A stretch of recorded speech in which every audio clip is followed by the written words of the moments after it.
How much for a pig? There'll be a market tomorrow. Well, I'm here today. 10 marks. How much for this beast? 6, 4. What are you doing? So, 4 marks. The moment she realized she had given birth to us, the very first thing our mother did was sell us to a traveling circus for a price even lower than that of a pig. That was not a line from a movie, but a bitter confession recorded from a real pair of twins, born to one of the most legendary Hollywood figures of that era. Hollywood once sold the world a flawless dream: spotless stars, model families, and children born to inherit the spotlight. But behind promotional photos and carefully edited narratives were births that were never announced, children who never appeared before the public. To protect their reputations, some stars chose silence, chose concealment, and in extreme cases, chose to erase their own bloodline. And among all the buried secrets, conjoined twins were what Hollywood feared most, because they represented a truth that could not be edited, rewritten, or polished away. In today's video, we will explore a list of Hollywood actors who secretly had conjoined twins, and what kind of fate ultimately awaited those children.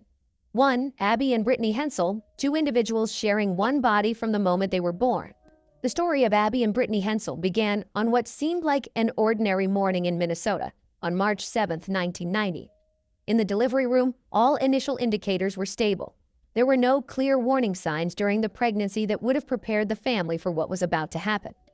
It was only at the moment the baby was delivered that the entire medical team froze in shock. Before them was not a typical set of twins, but a single body with two heads crying at the same time. Medical records later confirmed that Abby and Brittany were dicephalic parapagous conjoined twins, an extremely rare condition, occurring in only a handful of cases among millions of births. Two separate brains, two independent consciousnesses, two distinct personalities, yet they share nearly the entire body. Abby controls the right side, Brittany controls the left.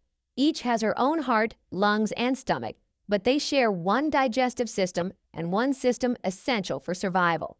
This means no action can ever be carried out independently. Every movement, from walking and grasping objects to turning their heads to look at someone, is the result of constant negotiation. Immediately after their birth, the Hensel family was pulled into a whirlwind of medical debate. Some doctors raised the possibility of surgical intervention in the future, even though everyone understood the risks involved were not merely disability, but the life of one of the two children. Their parents, Mike and Patty Hensel, made a decision that would spark years of public controversy. They refused all separation options. In rare interviews, the family explained that they did not want to choose who would live and who would have to be sacrificed. That decision allowed Abby and Brittany to continue growing up, but also placed them directly under the intense gaze of society. In their early years, the family tried to keep the twins' lives as normal as possible. However, the physical reality made that nearly impossible. When Abby and Brittany were 6 years old, they appeared on The Oprah Winfrey Show in 1996. Hosted by Oprah Winfrey and broadcast nationwide, the episode caused an immediate sensation.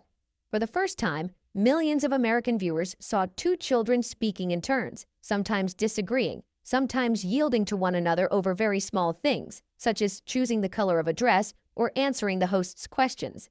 After that broadcast, the media exploded. The New York Times, USA Today, and many major outlets published analyses not only about the medical aspects, but also about media ethics.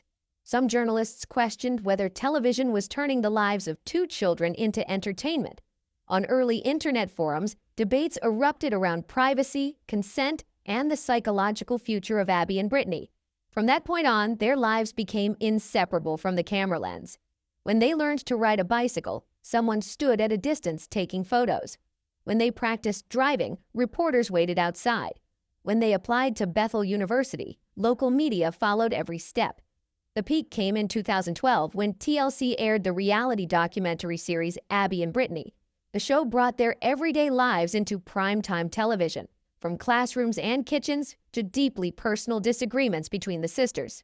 It was during this period that controversy intensified. Some television critics argued that the program went too far into their private lives. On social media, people began speculating about compensation, control over content, and the more sensitive question of who truly has decision-making authority when two people must live in one body. Although there was no evidence of coercion, the pressure of public scrutiny led Abby and Brittany to gradually withdraw from the media after the show ended. After everything, they chose a quieter path. Abby and Brittany graduated from university and became elementary school teachers, a profession that requires patience, stability, and refined communication skills. In the classroom, students see them as one teacher, not a spectacle.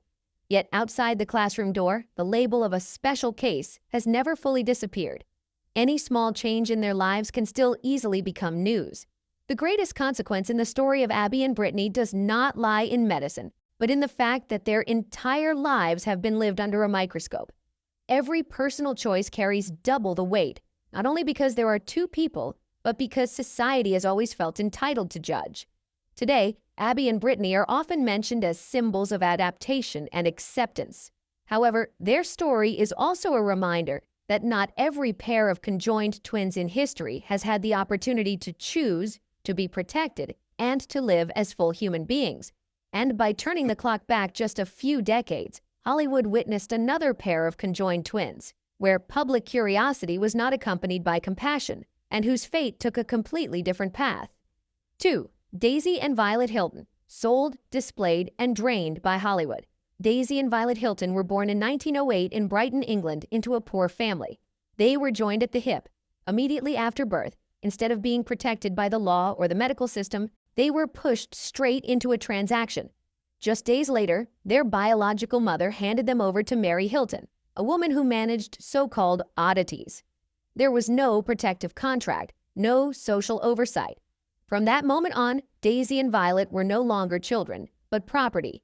Their childhood did not involve schools or friends. It unfolded on makeshift stages, traveling fairs, and cramped dressing rooms behind theaters.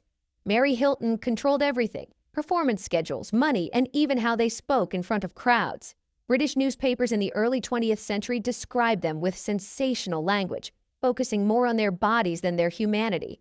When the 1920s arrived and the American market developed a strong appetite for the unusual, Mary took them to the United States. In America, public curiosity multiplied rapidly. New York Daily News, Los Angeles Times, and many major newspapers repeatedly featured them, calling them a phenomenon. Promotional posters emphasized their difference to attract audiences. Ticket prices rose, and performance schedules became more intense. Behind the scenes, the sisters still had no control over their own lives. Concerns about exploitation emerged very early, but were drowned out by box office noise. The turning point came in 1932 when Daisy and Violet appeared in Freaks, a film directed by Todd Browning. The movie caused an immediate shock. Many theaters refused to screen it, and some states banned it outright. Critics were deeply divided. While the director and studio could step back to protect their careers, Daisy and Violet could not. Images from the film followed them for the rest of their lives. Every attempt to be seen as performers rather than shock subjects ran into an invisible barrier built by Hollywood itself. After the media storm, public interest faded by the late 1940s.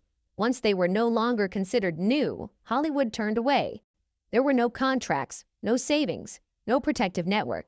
The sisters tried to support themselves through small performances at local fairs. Their health declined over time. Some local newspaper reports noted that they were frequently ill and lacked adequate medical care. The people who once paid to watch them on stage no longer appeared. In January 1969, Daisy and Violet were found deceased in a small apartment in Charlotte, North Carolina. According to local police reports, they had passed away days earlier due to serious illness and complications, living in poverty. There were no stage lights, no audience, and no farewell from the industry that had once profited from their bodies. The consequences of Daisy and Violet's lives extend beyond their quiet passing. Their story stands as a stark warning about a system willing to celebrate difference as long as it remains profitable, and then discard it once its value is exhausted. Unlike Abby and Brittany, they never had the right to say enough. Unlike modern stories wrapped in humane language, the fate of Daisy and Violet exposes the rough, unfiltered side of entertainment history. From tragedies like these, rumors began to grow around other stars. The public gradually came to believe that behind the glamour there were hidden stories, births left untold, and secrets locked away in the name of image and profit. And from that shadowed space, even